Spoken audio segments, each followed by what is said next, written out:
Okay, દાખલા number 44 વિદ્યાર્થી મિત્રો એવું ને એવું છે પણ ધન વિસ્ભાર ધરાવે છે, આયન છે એટલે આમાં જોઈ લેજો. દાખલા નંબર 44 દળ ક્રમાંક કેટલો 56 ધરાવતા આયનના શું છે આયન ધન ભાર 3 એકમ ધરાવે છે. ઓકે, 3 એકમ ધન ભાર એટલે +3 ચાર્જ ધરાવે છે અને ઇલેક્ટ્રોન કરતા 31.4% વધુ કોણ છે ન્યુટ્રોન. ઓકે, હવે આમાં ઇલેક્ટ્રોન અને ન્યુટ્રોનનો વિદ્યાર્થી મિત્રો ફરીથી આપણે કમ્પેરિઝન કરવામાં આવશે.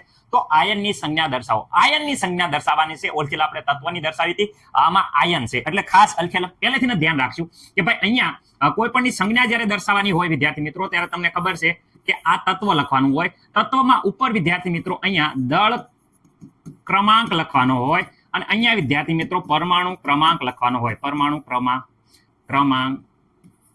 ઓકે વિદ્યાર્થી મિત્રો, આમાં મને નથી લાગતું કઈ પ્રોબ્લેમ હોય. એમાં વાંધો એવો છે કે વિદ્યાર્થી મિત્રો સંજ્ઞામાં અહીંયા દળ ક્રમાંક તો આપેલો છે પરંતુ પરમાણુ ક્રમાંક આપેલો નથી. જો અહીંયા દળ ક્રમાંક 56 આપેલો છે પરંતુ પરમાણુ ક્રમાંક આપણે ગોતવાનો રહેશે. પરમાણુ ક્રમાંક મળી જાય એટલે બધું મળી જાય. પરમાણુ ક્રમાંક મળી જશે અને અહીંયા વિદ્યાર્થી મિત્રો એક વસ્તુ ખાસ ધ્યાન રાખવાનું છે, ધન ભાર 3 એકમ ધરાવે છે. એનો મતલબ કે +3 આયન છે જે બન્યું છે એ +3 આયન છે એટલે વિદ્યાર્થી મિત્રો +3 નો મતલબ એમ થાય કે એટલા ઇલેક્ટ્રોન ઓછા છે.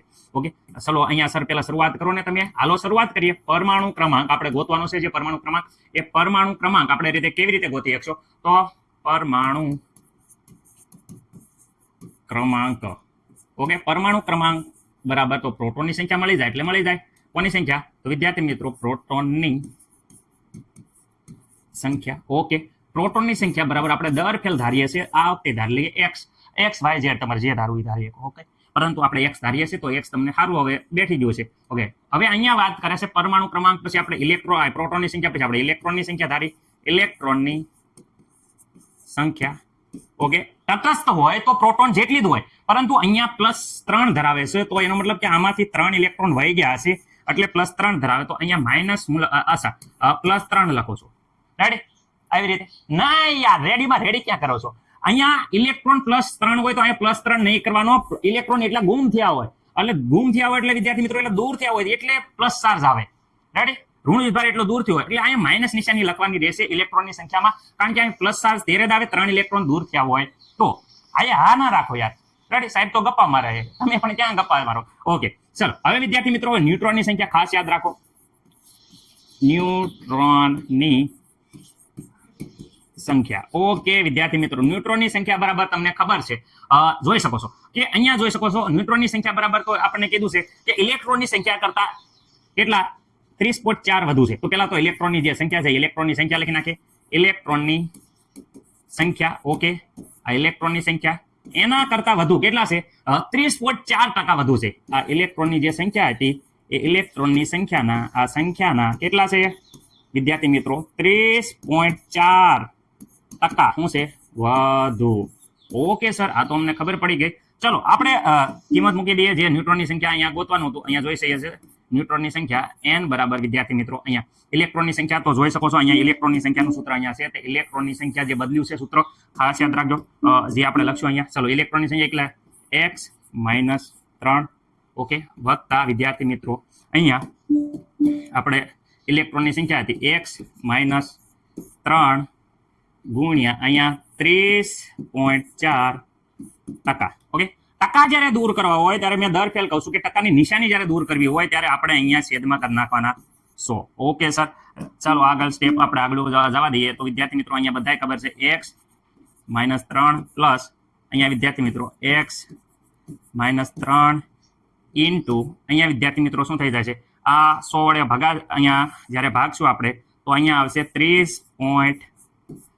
0.304 આ પ્રમાણે આવશે. ઓકે સર, હવે આપણે એજ ઇટ ઇઝ પહેલા તો આની સાથે કહેવાય કે x ને ગુણાશે, કૌંસ છૂટશે એટલે આની સાથે આ ગુણાશે એટલે બંનેની સાથે આપણે ગુણી નાખીએ તો જો આગળની જે અહીંયા છે એ એજ ઇટ ઇઝ રહેશે. ઓકે સર, હવે અહીંયા પ્લસનો પ્લસ. હવે વિદ્યાર્થી મિત્રો શું થાય છે કે આ 0.304 એની સાથે ગુણાશે x તો આટલા x થઈ જશે. Okay sir, ready? માઇનસ નિશાની એઝ ઇટ ઇઝ રહેશે. આની આરે ગુણાશે તો 3 સાથે વિદ્યાર્થી મિત્રો જ્યારે પણ ગુણાય તો આપણે ખબર છે. ચલો અહીંયા 3 સાથે ગુણીએ 312 બારીઓ બગડો વિદ્યાર્થી મિત્રો વધી પડી 1 એ પછી અહીંયા આવશે 3 તેરી 9 વિદ્યાર્થી મિત્રો. તો 3 તેરી 9 તો આ જવાબ આવે છે. રેડી? 0.900 આમાં મને નથી લાગતું કે કોઈને કઈ પ્રોબ્લેમ હોય. ઓકે, તો અહીંયા જોઈ શકે છે આપણે -0.912. ઓકે, આ વિદ્યાર્થી મિત્રો ખાસ યાદ રાખજો, કારણ કે અને અહીંયા ગુણાકાર કરતા આવી જશે.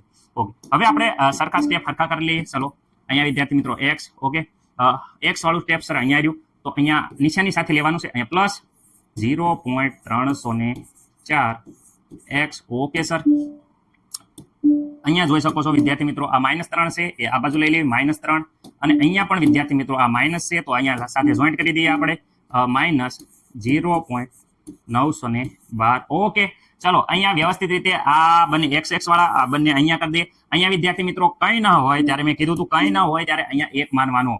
તો અહીંયા આપણે આવે છે જવાબ આપણો વિદ્યાર્થી મિત્રો 1.304 x માઇનસ આ બેનો માઇનસ છે એટલે બેનો સરવાળો થશે, પણ જવાબ માઇનસમાં આવશે.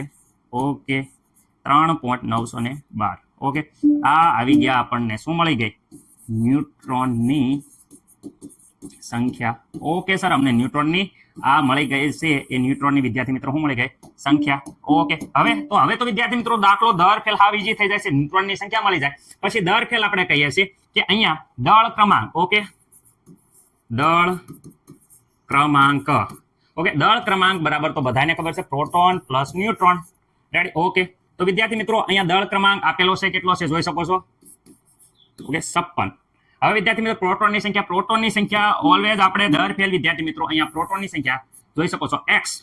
તો વિદ્યાર્થી મિત્રો અહીંયા આપણે પ્રોટોનની સંખ્યા x લખી નાખી. ચલો x. ઓકે, ન્યુટ્રોનની સંખ્યા તો વિદ્યાર્થી મિત્રો આખો કૌંસ આવી ગયો છે, જે ન્યુટ્રોનની સંખ્યા છે, તો અહીંયા લખીએ છીએ, જોઈ શકો છો વ્યવસ્થિત રીતે. શું છે? 1.304 x. ઓકે સર, માઇનસ 3.900 ને વિદ્યાર્થી મિત્રો 12. ઓકે, મને નથી લાગતું કે કાંઈ આમાં કોઈને ડાઉટ હોય. ઓકે સર, અહીંયા માઇનસ છે એ સામી બાજુ, આ માઇનસ છે સામેની સાઈડમાં જાય તો વિદ્યાર્થી મિત્રો સરવાળો થઈ જાય. તો વિદ્યાર્થી મિત્રો અહીંયા જોઈ શકો છો માઇનસ છે એ વિદ્યાર્થી સામેની સાઈડ જાય છે, તો 3 પોઈન્ટ વિદ્યાર્થી મિત્રો 912. ઓકે, સામેની સાઈડમાં જશે, આ માઇનસ હતું એ પ્લસ થઈ જાય. ઓકે, અહીંયા વિદ્યા શું વિદ્યા? તો અહીંયા x 1.304 x. ઓકે વિદ્યાર્થી મિત્રો, હવે તમને એક વસ્તુ ખબર જ હશે. શું સર ખબર હશે? કે અહીંયા કંઈ ન હોય એટલે અહીંયા 1 કહેવાય. શું કહેવાય? 1. ઓકે, તો વિદ્યાર્થી મિત્રો અહીંયા આપણે આ બંનેનો સરવાળો કરશું, તો બંનેનો સરવાળો આવશે.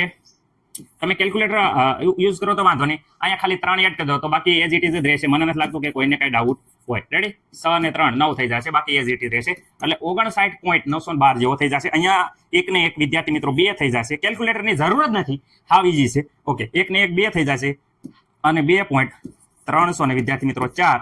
અહીંયા x, અહીંયા x, આ x. ઓકે, સરવાળો ખાલી કર્યો.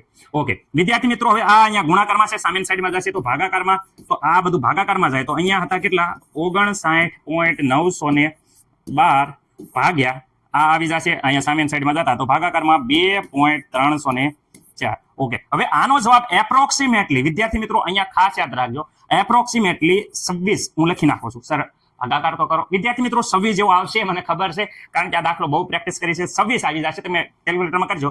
એટલે આપણે x બરાબર આપણે અંદાજે પોઈન્ટમાં હોય એટલે બધું એપ્રોક્સિમેટલી કેવા કહી દે? અંદાજે સર આશરે કેટલા કહી દઈએ છે? 26. ઓકે, આ 26 આવ્યા. શું આવ્યા વિદ્યાર્થી મિત્રો? અહીંયા આવી ગયા છે 26.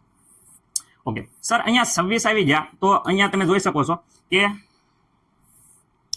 ચલો હું આ થોડુંક વ્યવસ્થિત લખી નાખું, કારણ કે તમારે થોડુંક અહીંયા 2.304. ઓકે, તો વિદ્યાર્થી મિત્રો એપ્રોક્સિમેટલી અહીંયા આપણો જવાબ જે આવ્યો હતો એ વિદ્યાર્થી મિત્રો 26 આવ્યો હતો. કેટલો આવ્યો હતો? 26. ઓકે, આ 26 તો વિદ્યાર્થી મિત્રો x બરાબર આવ્યા. x બરાબર તો અહીંયા તમને ખબર છે પ્રોટોનની સંખ્યા એટલે પરમાણુ ક્રમાંક. તો અહીંયા પરમાણુ ક્રમાંક આવી ગયો, પરમાણુ ક્રમાંક કેટલો આવી ગયો? પરમાણુ ક્રમાંક. તો વિદ્યાર્થી મિત્રો પરમાણુ ક્રમાંક આપણને મળી ગયો છે 26. કેટલો મળી ગયો? 26. તો 26 પરમાણુ ક્રમાંક 26 નંબરનું તત્વ. સર ફેંકો વિદ્યાર્થી મિત્રો યાદ આવશે તમને, શક્તિ વિક્રમ ફેંકોની કુંજ. રેડી? તો 26 પરમાણુ 25 પછી 26, તો 26 હતો માં આવ્યો તો ion. Ready? Ion. Okay, 26 ion. Okay, ferrous કહી શકો, આયન કહી શકો. ઓકે વિદ્યાર્થી મિત્રો, અહીંયા જોઈ શકો છો કે આ આયન આવ્યો, એનો દળ ક્રમાંક આપ્યો છે 56. કેટલો આપ્યો છે? 56. ઓકે, આ 56. સર આયન બોલો છો? આ તો તત્વ છે, તો આયન બોલો તો વિદ્યાર્થી મિત્રો આયન જોઈ શકો છો કેટલો? +23 ભાગ. 3 એકમ ધનભાર ધરાવે. તો આને 3 એકમ ધનભાર કરી નાખો. આ 3 એકમ ધનભાર ધરાવે છે. અને હવે આ વિદ્યાર્થી મિત્રો થઈ જાય છે તત્વ નથી, હવે આ થઈ જાય છે આયન ની વિદ્યાર્થી મિત્રો શું થઈ જાય સંજ્ઞા. એ રામા રામા રામા રામા રામ રામ, જય શ્રી રામ. ચલો આવડી ગયો બધાને કહેવાય ને, મને નથી લાગતું કે કોઈને પ્રોબ્લેમ હોય. રેડી? હાવ ઈઝી હતું. હું ગપ્પા મારો છો સાહેબ, તમે ગપ્પા નકરા મારો છો. ઓકે હાવ ઈઝી હતું. જે ગણિત આવડતું છે ને મને નથી લાગતું કે કઈ પ્રોબ્લેમ રહે. ગણિત વાળાને હાવ ઈઝીમાં ઈઝી હતું. દાખલો ચલો 2-3 વાર પ્રેક્ટિસ કરશો એટલે આ 3 દાખલા આવડી જશે. એકબીજા ઉપર બેઝ છે, મસ્ત મજાની રીતે લખી નાખજો. રેડી? 3 વાર તો પ્રેક્ટિસ કરજો તે ભાઈઓ મારા. રેડી?